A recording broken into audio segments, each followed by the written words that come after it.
তোদের মতো মুসলমানদেরকে দেইখা সিরাজির মতো জাহান্নামের আসামি কলেমা পড়িয়া তোদের কাছে আসছে। আল্লাহরে ভুলিস না, কাজ পর্দা কায়েম কর, মা তাফসীরের সার্থক হবে। নিজের আব্রু ইজ্জতকে লুকাইয়া রাখ, ওয়াক্ত মতো নামাজ পড়, আম্মু প্রাণডা ভইরা স্বামীর খেদমত কর। যেদিন ঘন্টায় বাড়ি পড়বে গো, সেই দিন হাসতে হাসতে আল্লাহর জান্নাতে চলিয়া যাইবা। মহিলা ডাক দিয়ে বলি, ইয়া রাসূলুল্লাহ, ইয়া হাবিবাল্লাহ, আমি শুনছি আমার আদরের স্বামী হানজালা শহীদ হয়ে গেছে। নবীজি গো, আমি পেরেশান এই কারণে না যে আমার স্বামী শহীদ হয়ে গেছে, বরঞ্চ নবীজি সবাইরে বিনা গোসলে দাফন দিবেন, আমার স্বামীরে বিনা গোসলে দাফন দিবেন না জানাইতে আসছি। আমার স্বামীর উপর গোসল ফরজ ছিল। ইয়া রাসূলুল্লাহ, আমি কাঁদি না, বরঞ্চ আমি খুশি। আমি কিয়ামতের ময়দানে শহীদের স্ত্রী বলে আল্লাহর সামনে দাঁড়ায় যাব। একজন সাহাবীরে ফেরেশতারা গোসল দিছে মাত্র, তিনি হইলেন হযরতে হানজালা। তার উপাধি ছিল গাসিরুল মালায়েকা। আল্লাহ, নবীজি কেঁদে ফেলছেন, নবীজি কান্না করে দিছেন। ডাক দিয়া বলে, সাহাবীরা রে, হানজালার লাশ তালাশ করো। সাহাবীরা দিক বিদিকে ছুটাছুটি করতেছেন, নবীজিও খুঁজতেছে, হানজালার লাশ পাওয়া যায় না। নবীজি আকাশের দিকে তাকায় দেখে রে, হানজালার কফিন নিয়ে ফেরেশতারা আসতেছে। আসমানের ফেরেশতারা হানজালারে গোসল দেয়, আমার নবীর কাছেও খবর নাই। সাইরে বলেন, আমরা দেখছি হানজালার দাড়ি বেয়ে টপ টপ করে পানি পড়তেছে, চুল বেয়ে টপ টপ করে পানি পড়তেছে। আল্লাহু আকবার। বন্ধুরা,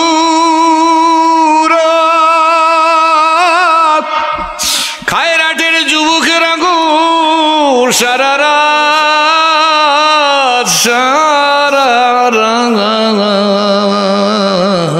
আমি কথা বলবো না, আমি পরীক্ষামূলক ভাবে দেখতে চাই। আমার মন বলে মাঠটা মনে হয় আল্লাহ কবুল করিয়া ফেলাইছে।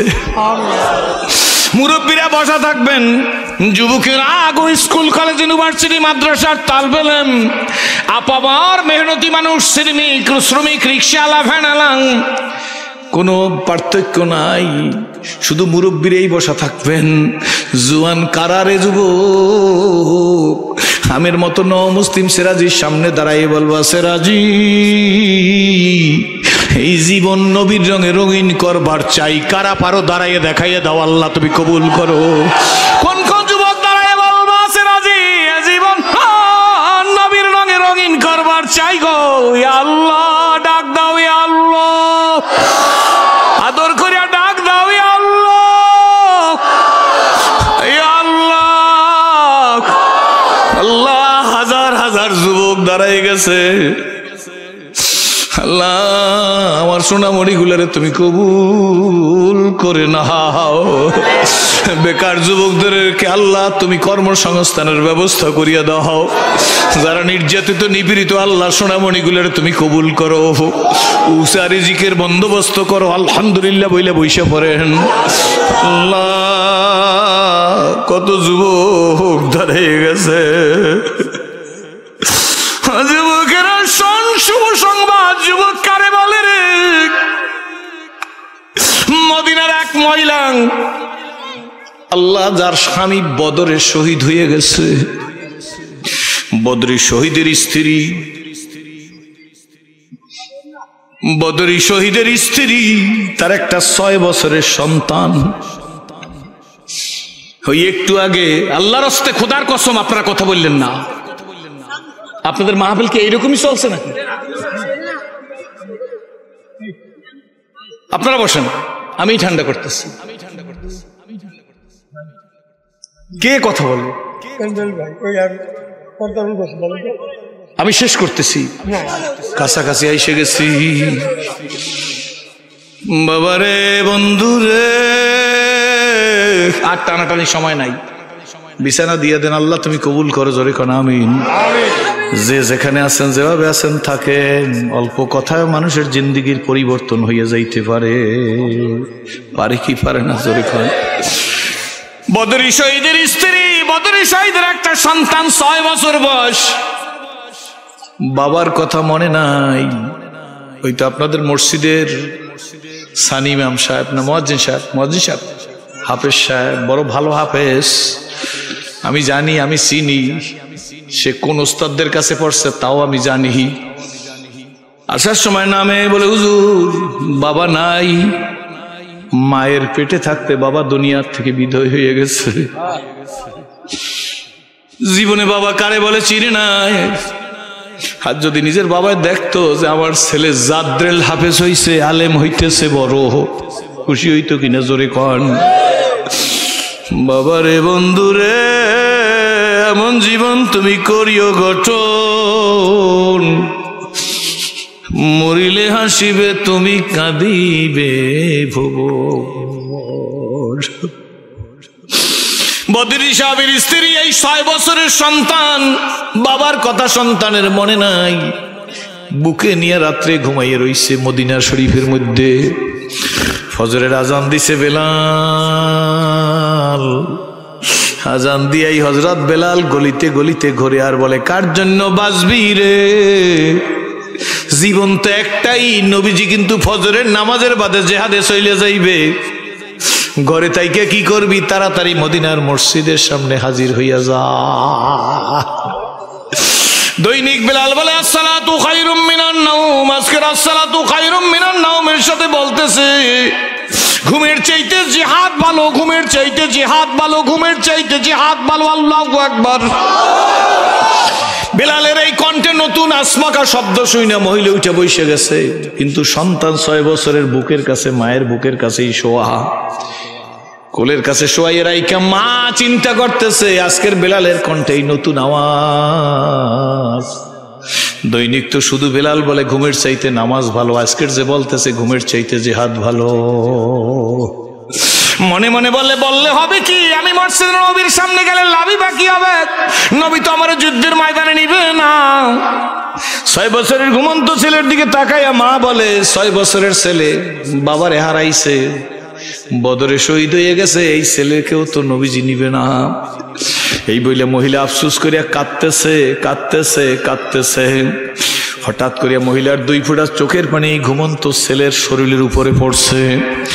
মহিলার অজানা অবস্থায় 2 ফোঁটা চোখের পানি টপকাইয়া ছেলের গায়ে যখন পড়ছেন, ছেলে লাফ দিয়ে উঠে দেখে মা কাঁদতেছে। ছেলে ডাক দিয়ে বলতেছে, আম্মু তুমি কাঁদো কেন? তোমার চোখে পানি কেন? তোমার কি আব্বুর কথা মনে পড়ছে নাকি?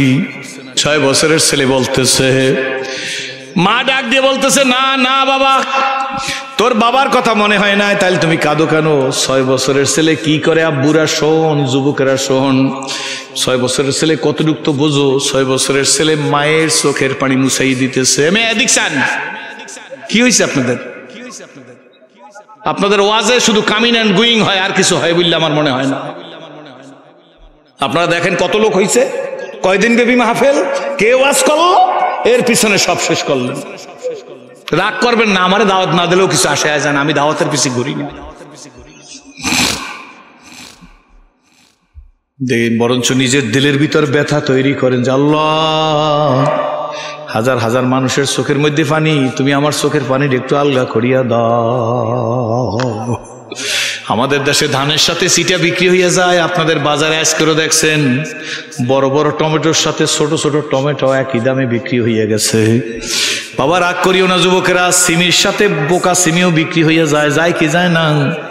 আমাদের দেশে ছোট ছোট বরবটি বলে, বরবটির মধ্যে মোটার মধ্যে 2-1টা পচাও থাকে, কি বলেন সত্য না মিথ্যা? যখন বিক্রি হয় সব এক দামে বিক্রি হয়ে যায়। দেলদারে ঘুরাইয়ে দেন, অন্য কোনো দিকে তাকাইয়েন না। বলেন আল্লাহ, এই হাজার হাজার মানুষের মধ্যে একজন আর 2 ফোঁটা চোখের পানি কবুল করলে তুমি দয়া করি আমারে কবুল করিয়ে নাও।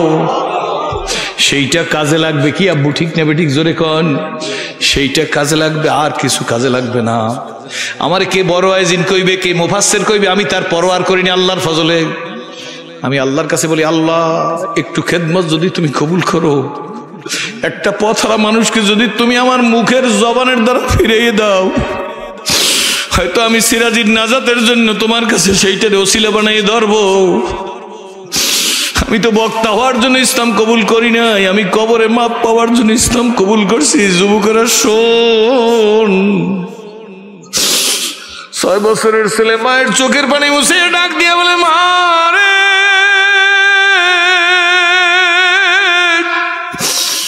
আব্বুর কথা মনে হয়েছে নি? মা ডাক দিয়ে বলে, না বাবা। ছেলে বলে, আম্মু তাইলে তোমার আমি কাঁদতে দেব না, বলো কেন কাঁদো গো? মা ডাক দিয়ে বলে, তোর বেলাল চাচু আজান দিয়া দৈনিক বলে আসসালাতু খায়রুম মিনান নাওম, আজকের তোর চাচু এর সাথে বলতেছে ঘুমের চাইতে জিহাদও ভালো। 6 বছরের ছেলে বলে, মাগো তাইলে তো ভালোই হয়, ভালোই কথা বলছে বেলাল চাচু, তুমি কাঁদবা কেন? কয়, বাবা কাঁদি এই কারণে, আমাকে তো জিহাদের ময়দানে নিবে না, তুই তো ছোট, তোর বাবা তো শহীদ হয়ে গেছে, তোর বা তোকেও তো নবীজি 6 বছরের বয়স দেখে নবীজি নিবে না, তাইলে আমি মসজিদে নবীর সামনে গেলে লাভটা কি, তোরেই বা নিয়ে গেলে লাভটা কি? তখন এই ছোট্ট ছেলে কি বলে শোনেন, আরে মোবাইল, আরে শোনেন না, 6 বছরের ছেলে কি বলে, এত যাদের ভালো মোবাইল লাগে তারা বাড়ি যাইয়েন না, ওয়াজ আসছেন না। দেখছেন হুজুর কোথায় গেছে দুনিয়াটা এখন? অন্য সবাই টলারেট করতে পারলো, আমি পারিনি, আমি পারিনি আল্লাহর ফজল ও করমে। আমি চাইও না ওয়াজের পিছে ঘুরিও না আল্লাহর রহমতে। আমি চাই আল্লাহ তোমার বান্দার অন্তত কিছু বাড়ি নিয়ে যাও, না হয় 2 ফোঁটা চোখের পানি মাঠে ফালাইয়ে যাও, কি বলেন ঠিক নেবে ঠিক? না হয় মোমেনদের সাথে একটু কান্নাকাটি করিয়া যাও। বন্ধু 6 বছরের ছেলে কি করে শোনো যুবকেরা, মা খুশি বাবা খুশি, তোর জান্নাত অবধারিত। সারা বাংলা ঘুরিয়া দেখলাম, গাছের পেঁপেটা বড় হইলে পেঁপেটারে ব্যাগে করিয়া মারে বাবারে না খাওয়াইয়া পীরের বাড়ি নিয়ে যায়। বড় পীরের ঘরে খান্দাইয়া ছোট পীরের বাড়ি নেছো, কপালে আগুন লাগাইছো, জীবনেও কোনোদিন মা বাবার চাইতে বড় পীর দুনিয়ায় নাই। ঠিক না বেঠিক জোরে বলেন? গরুর দুধ মহিষের দুধ মারে খাওয়াও নাই, বাবারে খাওয়াও নাই, পীরের বাড়ি নিয়ে গেছো। যে পীরের কথা, আমরাও পীর ভক্ত, আমরাও পীরকে ভালোবাসি, আমরাও পীরের হাদিয়া দিই, আমরাও পীরের কথা মতো চলি, আমরাও পীরের জুতা সুজো করি। কিন্তু শোন, গাছের ফলটা মারে আর বাবারে না খাওয়াইয়া পীরের বাড়ি নেছো, কপালে আগুন লাগাইছো। আমি সিরাজি বই লাগালাম, গরুর দুধ মারে আর বাবারে খাওয়া, তারপরে পীরের বাড়ি নিয়ে আমার কোনো আপত্তি নাই। কুপির মুরগি বড়টা আগে মায়েরে খাওয়া বাবারে খাওয়া, তারপরে পীরের বাড়ি নিয়ে যা, কপাল খুইলা যাবে। মায়েরে আর বাবারে বঞ্চিত রাইখা পীরের বাড়ি নিলে কোনো দোয়ায় তোর কাজ হবে না। আপনারা আমার সাথে একমত? জোরে কন না, নাকি আমি পীরের বিরুদ্ধে বলছি? জোরে কন। বড় পীরকে তুই যেদিন দুনিয়াতে আসছিলিস সেদিন তোর মার কলসের কান্দায় রক্ত গেছে, তোর কাছে খবর নাই। ঠিক নেবে ঠিক? জোরে কন। তোর মা নিজের মায়ের ডাক দিয়ে বলছে আম্মু, আব্বুরে ডাক দিয়ে বলছে আব্বু মনে হয় আমি বাঁচবো না, স্বপ্নে যা দেখছি তা আমার মনে হয় আমি বাঁচবো না, মাগো আমার জন্য দোয়া করিয়া দিও। তোমার নাতি যদি দুনিয়াতে এসে বাইসে থাকে, তোমার নাতিটারে তুমি আদর করিও। কান্দে কান্দে বলছে মাগো আমি মনে হয় বাঁচবো না, তুই তো তখন পেটে ছিলি, তোর তো খবর নাই, রক্ত পড়তে রইছে, ডাক্তার স্যালাইন ঝুলাই রাখছে, বেহুশ হয়ে গেছে। Elementary knowledge of medical science, ডাক্তারি বিজ্ঞান বলে সন্তান যখন ডেলিভারি হওয়ার পরে মা বেহুশ হয়ে যায়, তখন সবচাইতে বড় হুশের ঔষধ হইল ওই সন্তানটাকে মায়ের পায়ের কাছ থেকে মায়ের কানের কাছে দেওয়া। সন্তান যখন ওয়া করিয়া চিল্লাই ওঠে, তখন স্নায়ুতে মায়ের খবর হইয়া যায়। স্নায়ুতে খবর হওয়ার সঙ্গে সঙ্গে মা চোখ দুইটা খোলে, তখন কিন্তু তার তীব্র পেটে ব্যথা করে, জরায়ুতে ব্যথা করে, পেটে ব্যথা করে, ওদিকে রক্ত যাইতেছে, স্যালাইন চলতেছে, কিন্তু চোখ দিয়া সন্তানের দিকে তাকাইয়া একটা মিষ্টি হাঁস দিয়া হাতের ইশারা করিয়া বলে আমার বুকে দে। তোর মতো আদরের সন্তান, তোর মতো আদরের সন্তানরা মায় বুকের মধ্যে ধৈরে গালের মধ্যে চুমা দিয়া সব ব্যথার কথা ভুলে যায়। ওই সন্তান বড় হইয়া মার বাবার সাথে নাফরমানি করে, এর চাইতে আর কি আত্মঘাতী পরিকল্পনা থাকতে পারে সোনামণি? তোদের বক্তা সেরাজি গরিব না। মাঝে মাঝে বলি আল্লাহ, আমার মা যদি দুনিয়ায় জীবিত থাকতো তাইলেও খেদমত করতাম। যদি মুসলমান হয়ে জীবিত থাকতো, বাংলার জমিনে কত দামের একটা শাল পাওয়া যায়, যদি শালটা 1 লক্ষ টাকা হইতো, আমি ওই 1 লক্ষ টাকার একটা শাল আমি কিনা মার গলায় জড়াই দিতাম। 50,000 টাকার জুতা থাকলে আমার মন বলে মার পায়ের মধ্যে দিয়ে হুজুর বলতাম, মা এই জুতা জোড়া তোমার ছেলে আলেম হয়েছে, বক্তা হয়েছে, তোমার পায়ে দিয়ে দিল, চাদরটা জড়াই আমার মাথায় একটা ফু দিয়ে দাও। যদি নিজের বাবা মুসলমান হয়ে বাইসে থাকতো, শরীফ সাহেব হুজুরের কাছে ফুসাইতাম না, মুফতি সাহেবের কাছে ফুসাইতাম না। বাড়ি থেকে আসার সময় বলতাম, খায়রাটের তফসিরে যাই, বাবা আমার মাথায় একটা ফু দিয়ে দাও, মুখে একটা ফু দিয়ে দাও। মায়েরে বলতাম, মা মাথায় একটা ফু দিয়ে দাও, বুকটে হাত দিয়ে দাও। মা নাই দেখে শরীফ সাহেবের বলছে, হুজুর আপনি আল্লাহর ওলির আওলাদ, আপনি আমার মুখে একটা ফু দিয়ে দেন। আল্লাহ ওয়াদা দে যুবক, কার কার মা বাবা আছে হাত জাগাইয়ে দেখা, দুইজনের একজন থাকলেও হাত জাগাইয়ে দেখা, আব্বা দেখা দেখা দেখা। আল্লাহ ওয়াদা দে, হাত জাগাইয়া বল, হাতে নাড়া দিয়া বল, জীবনে মা বাবারে কষ্ট দেব না। হাত জাগাই বল বল বল বল। আল্লাহ আল্লাহ হাতগুলা কবুল করিয়া নাও। হাত নামান যারা পারো না বন্ধু, যাদের নাই তারা কবরের কাছে যাই দোয়া করিও। কবরের কাছেই যাওয়া লাগবে এমন কথা না, ঘরে বৈশাখ তেলাওয়াত করিয়া দোয়া করিও। তো কথা বলতেছিলাম, ছোট্ট করিয়া ফেলতেছি। ওই ছোট্ট ছেলে কি বলে শোনেন, ডাক দিয়া বলে, মাগো তোমারেও জেহাদে নেবে না, আমাকেও জেহাদে নেবে না। ঠিক আছে মা, তুমি আমার মাথাটা একটু চিরুনি করিয়া দাও। তার মানে ওই কিতাবের ভাষা হইছে চিরুনি করিয়া দাও, আমাদের ভাষা হইল মাথাটা একটু আশ্রাইয়া দাও, আর আমার জামা কাপড় পরাইয়া আমার হাতের কবজি ধরিয়া নবীর কাছে নিয়ে যাও। আমি নবীজির কাছে গিয়া কথার মধ্যে এমন বায়না ধরবো, নবীজি বাধ্য হইয়া তোমার মঞ্জিলে মকসুদের রাস্তা দেখাই দেবে। আল্লাহু আকবার। সন্তানের মা খুশি হয়েছে, আমার 6 বছরের ছেলে নবীর কাছে কি বায়না ধরবে। হাত ধরে নিয়ে গেছে মসজিদে নবীর সামনে গিয়ে দাঁড়াইছে, সাহাবীরা দৌড়ে আসছে, এই মহিলা তুমি আসছো কেন, যুদ্ধে তো তোমার নেওয়া হবে না। সন্তান কার বলে বদরি সাহাবী, শহীদের সন্তান। কয় বয়স কত? 6 বছর। ওরেও নেওয়া হবে না। মহিলা ডাক দিয়ে বলে, ঠিক আছে নেওয়া হবে না সেটা পরের কথা, কিন্তু নবীজির কাছে একটু যাইতে দাও। বলো আসো। নবীজির গিয়ে বলে, ইয়া রাসূলুল্লাহ শহীদের সন্তান, শহীদের বিবি আসছে, কথা বলবে। আল্লাহ নবী ডাক দিয়ে বলে, কোন শহীদ? বলে বদরে শহীদ হয়ে গেছে। তাড়াতাড়ি নিয়ে আসো। মহিলারে ডাক দিয়ে বলে, মাগো তুমি আসছো কেন? তোমাকে তো যুদ্ধের ময়দানে মহিলাদের পারমিশন নাই। মহিলা বলে, হুজুর আমি জানি, আমি আসতাম না। হুজুরে বলে, এই সন্তান কার? কয় হুজুর আমার পেটের সন্তান, ওর বাবা আপনার অমুক সাহাবী বদরে শহীদ হয়ে গেছে। নবীজি সন্তানটারে দেখে ডাক দিছে, আয় আয়, তোর বাবা নাই, তুই আমার কাছে আয়, তোর ব্যথা পৃথিবীর আর কেউ বুঝবে না, আমি নবী ছাড়া আর কেউ তোর ব্যথা বুঝবে না, তুই শহীদের সন্তান, আমার বুকে আয়। নবীজি মাথার মধ্যে হাত বুলাই দিছে। এই জন্য দুনিয়া যারা এতিমের ভালোবাসবে, আল্লাহর নবী বলে, যারা এতিমের মাথায় হাত বুলাইলো তারা হাতটা যেন আমি নবীজির মাথায় বুলাইলো। আল্লাহ নবী ডাক দিয়ে বলে, মাগো 6 বছরের ছেলেও নেওয়া যাবে না, তোমারেও নেওয়া যাবে না, তুই চলে যাও। মহিলা ডাক দিয়ে বলি, রাসূলুল্লাহ আমারে নেওয়া যাবে না, ঠিক আছে, কিন্তু আমি 6 বছরের ছেলে নিয়ে আসছি। ও আমারে কি বলছে জানেন হুজুর? কি বলছে?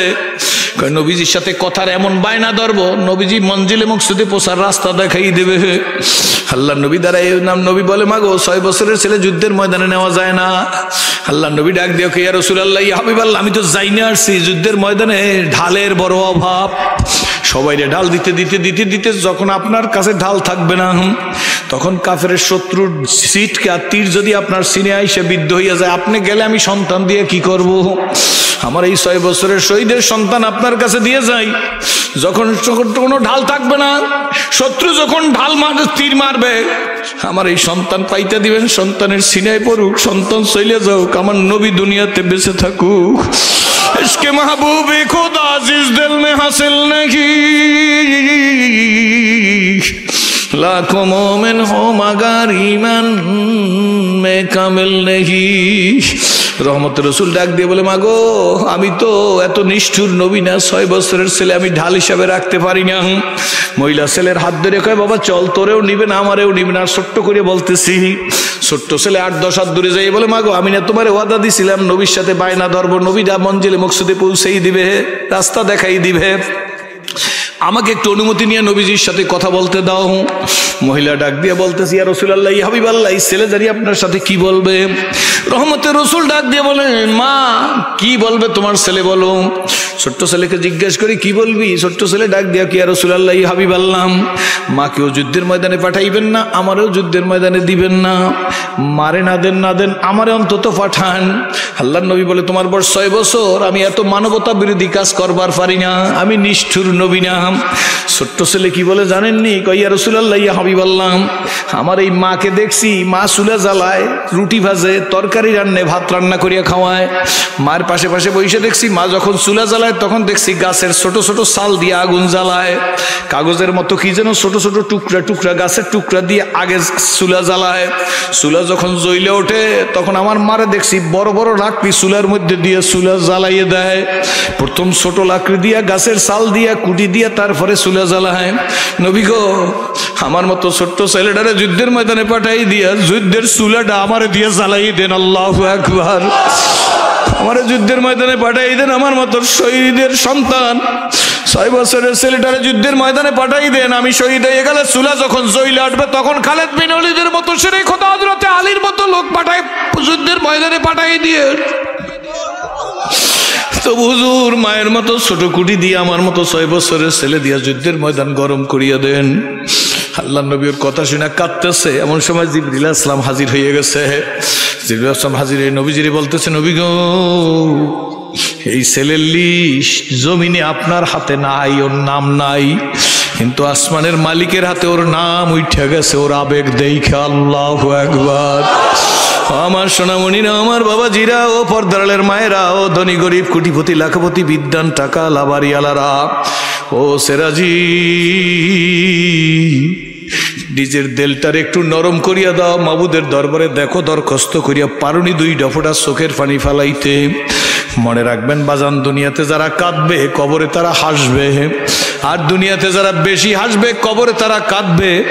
আল্লাহর কাছে বলেন, আল্লাহ কান্নাকাটি করাইয়া, জাহের ও বাতেনকে দুরুস্ত করাইয়া, জিহ্বা জবান সংযত করাইয়া, হিম্মত এবং খুলুসিয়াত পয়দা করাইয়া, নিজের দিলের ভিতর সব নেফাকি দূর করাইয়া, আল্লাহ 15তম 13 দিন ব্যাপী তাফসীর মাহফিলের 6ষ্ঠ দিনে ভাঙাচুরা যে কথাগুলো শুনছি আর বলছি, এর ভিতর থেকে দিলের বুঝ পয়দা করিয়া আল্লাহ প্রকৃত মানুষ বানাইয়া,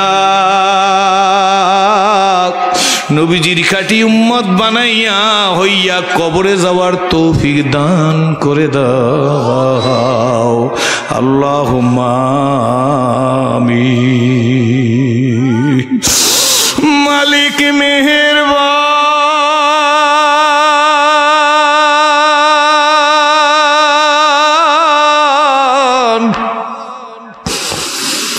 সর্বশক্তিমান,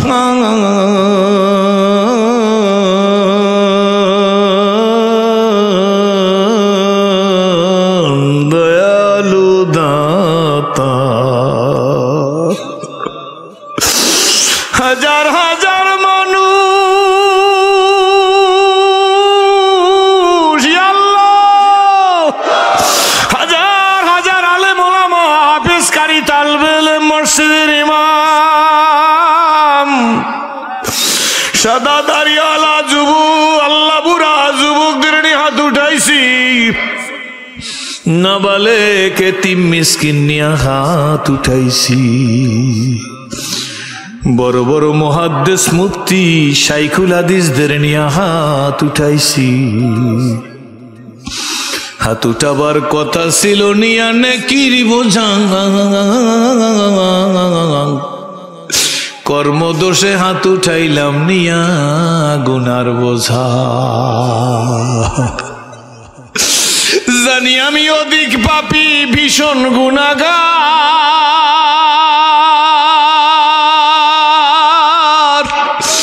হিসাব করে দেখছি তুমি কিন্তু আল্লাহু আকবার।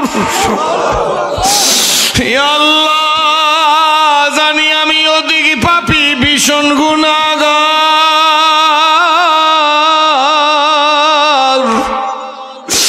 হিসাব করে দেখছি আমি, তুমি কিন্তু আল্লাহু আকবার।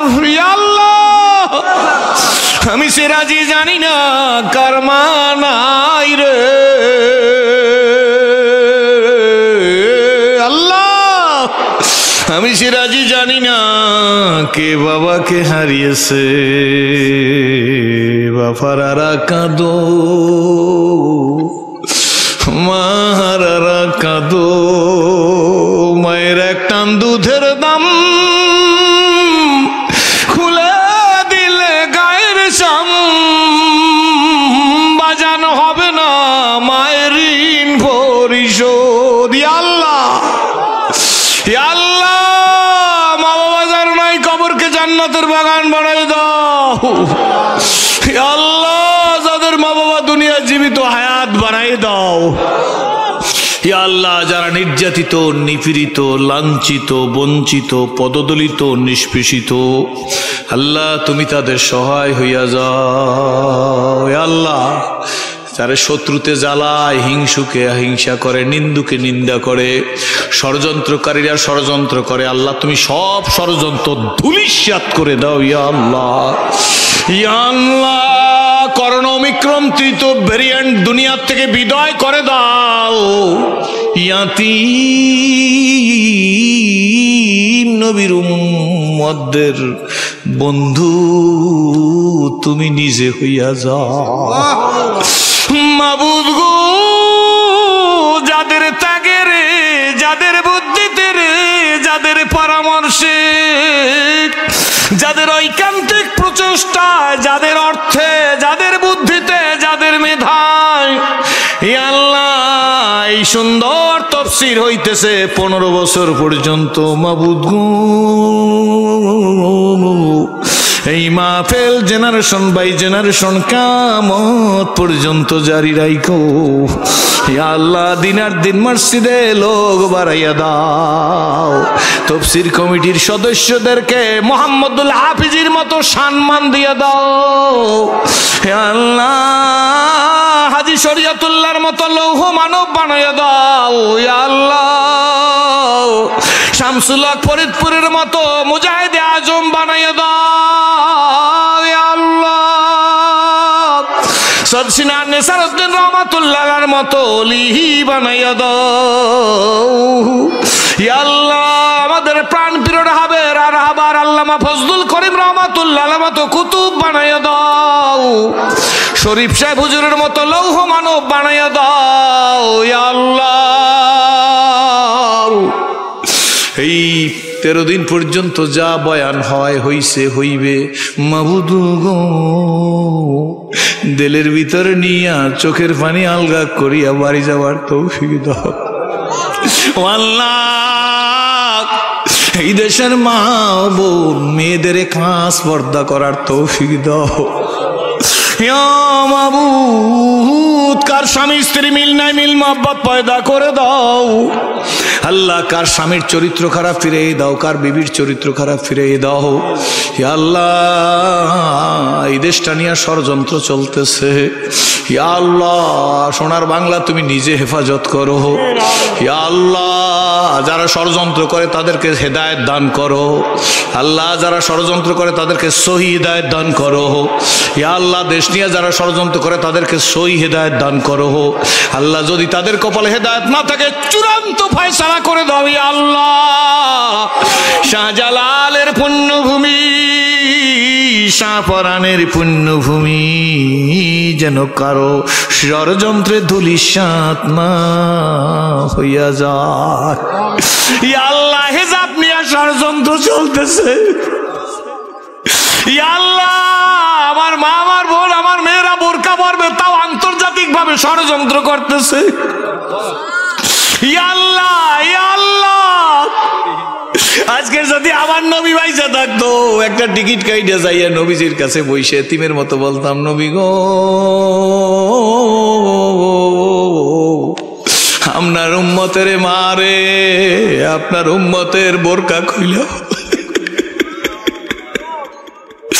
আপনার উম্মতের মেয়েদের শালীনতা বজায় রেখে চলতে দেয় না। আমার নবী ফয়সালা দিয়ে দিত। আজ নবী আর এতিম উম্মত হইয়া বলি, এই উম্মতের আপনি নিজের হাতে রক্ষা করেন ইয়া আল্লাহ।